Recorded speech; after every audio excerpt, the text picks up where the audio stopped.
तिमरान्तस्य ज्ञानाञ्जनशलाकया चक्षुर्मिलितं येन तस्मै श्रीगुरवे नमः.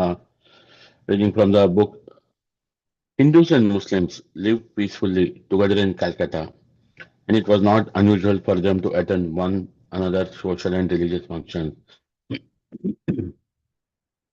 They had their differences, but there had always been harmony. So when trouble started, Abhai's family understood it is to be due to political agitation by British. Abhay was about 13 years old when the first Hindu-Muslim riot broke out. He did not understand exactly what it was, but somehow he found himself in the middle of it. Srila Prabhupada, all around our neighborhood on Harrison Road were Mohammedans. The Malik house and our house were respectable. Otherwise, it was surrounded by what is called Kasbah and Basti. So the riot was there, and I had gone to play.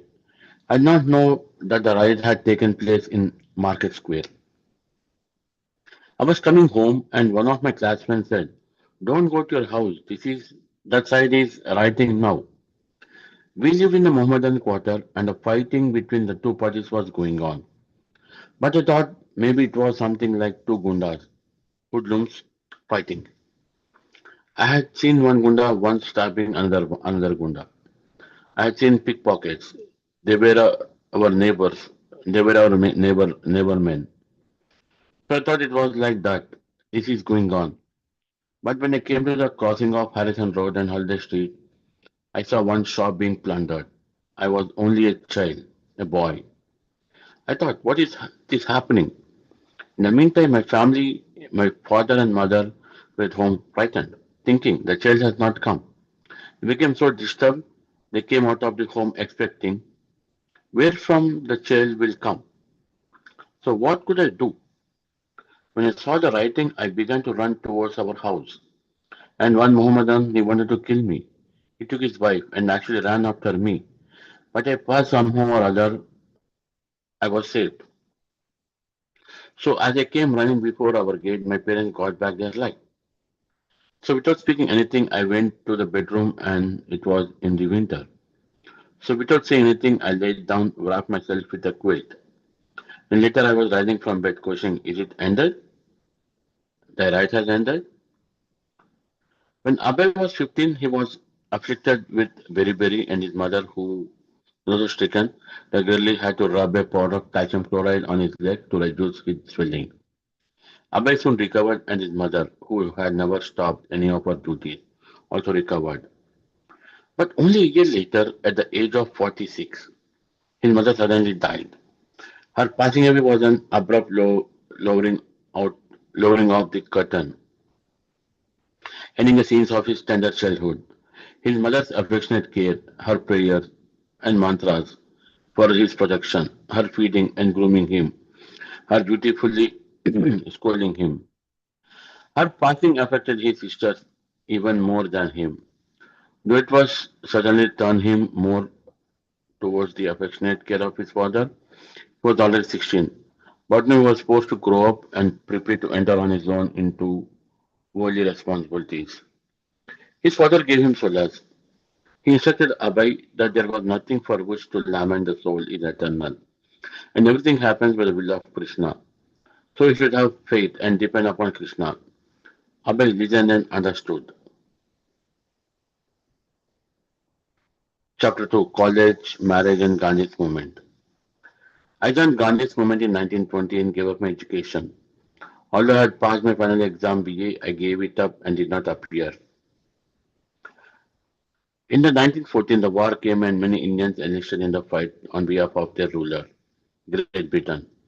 Abhay saw British airplanes landing on the racetracks in Maiden Park, and a newspaper told him of the war, but he was not directly affected.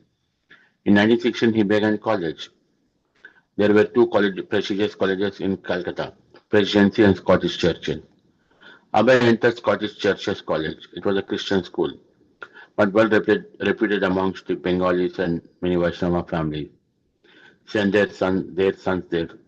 The professors, most of them were priests in Church of Scotland, were known as sober, moral men, and the students received a good education. It was a proper and respectable institution, and since it was in North Calcutta and not far from Harrison Road, Gaur Mohan could keep Abhay at home. Gaur Mohan had long decided that he will not allow Abhay to go to London in the name of education, become exposed to the corruption of the West. He wanted Abhay to be a pure devotee of Srimati Radharani and Lord Krishna. Yet, on the other hand, Gaur Mohan didn't want to give up his son to become the brahmachari, disciple of a guru. When such a qualified guru to be found, his experience of yogis and swamis had not inspired such confidence. He wanted his son to keep all the principles of spiritual life. Yet he also knew that Abhay would have to marry and earn a livelihood. Under the circumstances, enrolling Abhay in Scottish churches college was the most production Gaur Mohan knew to give his son. The college had been founded by Reverend Alexander Dutt, a Christian missionary who had gone to Calcutta in 1930, a pioneer in getting Indians to appreciate European civilization. The Reverend Dutt had first founded the General Assembly Institution for propagation of the gospel through education, at once liberal and religious on Western principles. And with English as the medium of instruction in the higher classes, later he founded the College of the Church of Scotland in 1908 and has amalgamated both institutions of Scottish Churches College. Srila Prabhupada, we respected our professors as our fathers. The relation between the students and the professors were very good. The Vice Chancellor, Professor W.S. Urquhart, was a perfect and kind-hearted gentleman with whom we sometimes joke. Yeah. Let me stop here, Prabhu. So what we see here is the fight between the Hindus and Muslims, which not only we see in this content material world, we have also seen this even when Srila Prabhupada was growing up. Despite of being respected in the in the town, he still had issues to save his own life. That's one incident. The other incident, he had suffered with a disease called beriberi, along with his mother, where both of them recovered. While Srila Prabhupada recovered quickly, her mother took little more time. But again, a surge struck.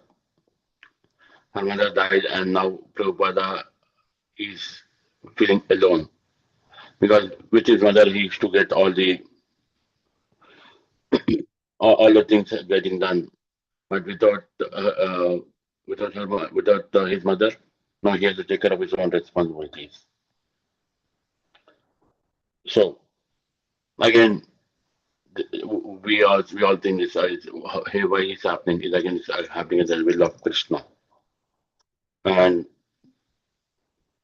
Srila Prabhupada had a faith in Krishna, and he listened and understood some of these responsibilities he has to take care, not only for him, but both of it for his sisters as well. Here we also see when Srila Prabhupada was Abhay growing up, we also see how he entered into the freedom fighting movement when Gandhi was uh, leading the whole nation in this effort.